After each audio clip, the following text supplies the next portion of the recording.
হ্যাঁ, এমন করবেন না। এই একটাই গরু আমার, যা দুধ দেয় তাই বেচে যেটুকু পয়সা পাই তাই দিয়েই সংসার চলে। কেন, জমি তো আছে, চাষ তো করিস। বাচ্চা কাচ্চা নিয়ে ওতে সংসার চলে না হুজুর। আর তারপর জমিদারের খাজনা। দেখ, তোর কথা ভাবতে গেলে যে আমার সংসার চলবে না। হ্যাঁ, অনেক সময় দিয়েছি, আর নয়। এই চল চল। এভাবেই শীতলপুর গ্রামের প্রজারা একাধারে জমিদার আর অন্যদিকে মহাজনের অত্যাচারে নাস্তানাবুদ হয়। এমনই তিন চাষি, বলাই, কানাই আর জীবন, তিনজনেই জমিদারের জমিতে চাষ করে। কত পায়ে ধরলাম, কিন্তু মহাজন কিছুই শুনলেন না। শুনবে কেন?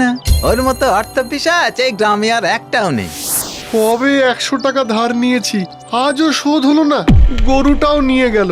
গরুটারই তো বাজারে বেচলে 500 টাকা দাম পাওয়া যেত। ব্যাটার কাছ থেকে আমি তোর গরু ছাড়িয়ে আনবই। হ্যাঁ, কি বললি? সত্যি এমন কথা বললি যে এই দুঃখের দিনেও হাসি পেয়ে গেল। বিশ্বাস হচ্ছে না তো আমার কথা? দেখ, যদি আমি না এনেছি বলাইয়ের গরু। এটা অসম্ভব। তারপর আমার গরু আনতে গিয়ে না তুই নিজের প্রাণটাই হারিয়ে আসিস। আমি কথা দিচ্ছি, শুধু গরু আনবো না, সঙ্গে রাজকীয় ভোজ খেয়েও আসবো। বাজি রাখছিস?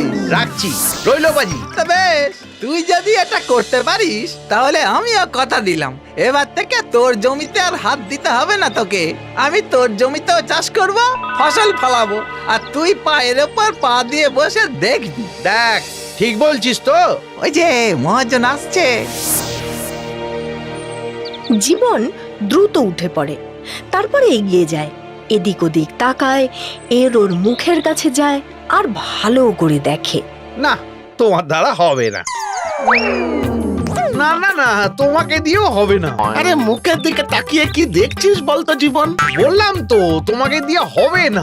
আরে ধ্যাত, কি হবে না সেটা তো বলবি।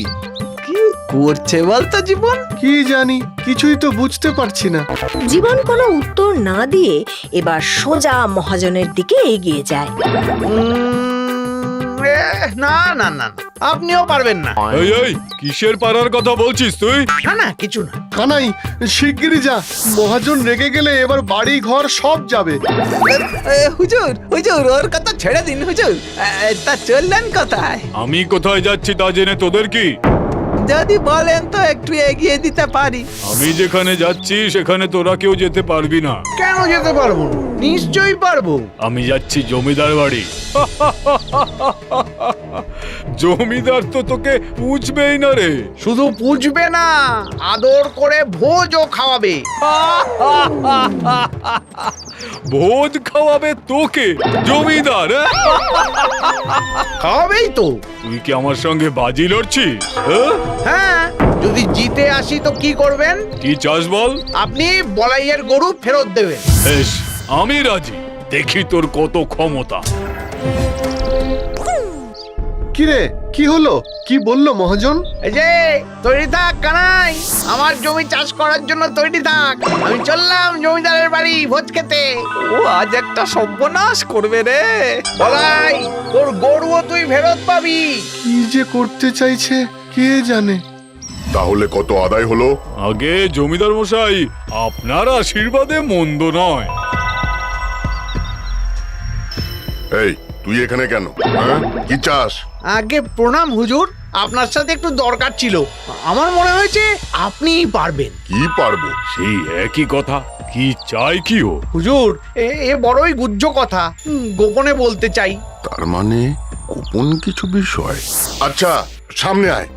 জীবন জমিদারের সামনে গিয়ে ফিস ফিস করে, হাত দেখিয়ে বলে, হুজুর, এরকম না না, এর থেকে আরো একটু বড়, এই এই এই এতখানি, এই রকম মাপের একতাল সোনার দাম কত হবে? একতাল অতখানি সোনা? হ্যাঁ, এর বেশিও হতে পারে। যদি এই চাষিটাকে ঠকিয়ে নিতে পারি, সবার সামনে সব আলোচনা না করে ঠিকই করেছে। এই, তোরা কে আছিস? এদিকে আয়। শোন শোন, একে নিয়ে যা। দেখিস এর যত্নের যেন কোনো ত্রুটি না হয়। ভালো করে খাওয়া, যা যা। জমিদারের এমন আচরণ দেখে তো মহাজন অবাক। সে মনে মনে ভাবে, কি এমন বললো যে জমিদার একটা চাষিকে এমন করে তোয়াজ করা শুরু করলো? হুজুর, তাহলে হিসেবটা নিয়ে নিন। না না, আজ তোমরা সবাই যাও, তোমাদের সাথে পরের সপ্তাহে কথা হবে। মহাজন মাথা নিচু করে বেরিয়ে আসে আর মনে মনে ভাবে, যা, কালই অমন দুধের গাইটা আনলাম আর আজ সেটা দিয়ে দিতে হবে। কিন্তু কি বললো কি ও? কতটা বললো? এই এতটা এতটা গিন্নি, এতটা। উমা, সে তো অনেক গো। হ্যাঁ, সেটাই তো কথা। আচ্ছা গিন্নি, সোনার ভরি এখন কত করে যাচ্ছে? ওই ধরো 1 লাখ। 1 লাখ? না না, ওকে তো অত বলা যাবে না। হ্যাঁ গো, 50,000 বলি? না না, আরো কম করো। ও জানে না বলেই তো জানতে এসেছে। ওকে ওই 10,000 টাকা ভরি বলো। আর শোনো, সে সোনা পেলে আমাকে একটা সোনার কোমর বন্ধন গড়িয়ে দিতে হবে, বুঝলে? আরে দেবো দেবো। এবার আমি যাই, ওর খাবার ব্যবস্থা করি।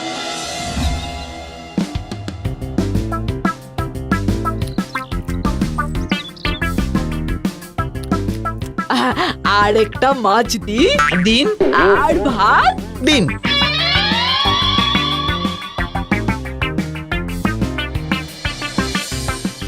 ওরে, কে আছিস?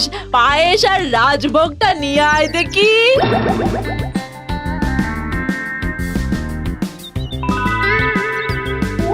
খাও বাবা, খাও, আরাম করে খাও। খাও বাবা খাও, লজ্জা পেও না জানো। এই নাও পান খাও। ভালো খেয়েছো তো বাবা? আগে হুজুর, জীবনে এমন ভালো খাবার খাইনি। চলো এবার শোবে চলো। এসো বাবা, এই পালঙ্কতে শো, এসো। হ্যাঁ, কিন্তু ওই ওই সোনার ব্যাপারটা। আহা, এত তাড়া কিসে? খাওয়া দাওয়া হয়েছে, এবার একটু বিশ্রাম নিতে হবে তো, তারপর না হয় আলোচনা করা যাবে। আগে আগে। কি নরম, তুলোর মতো তুলতুলে। এই তোরা হাওয়া কর। ঘুমো বাবা, ঘুমো।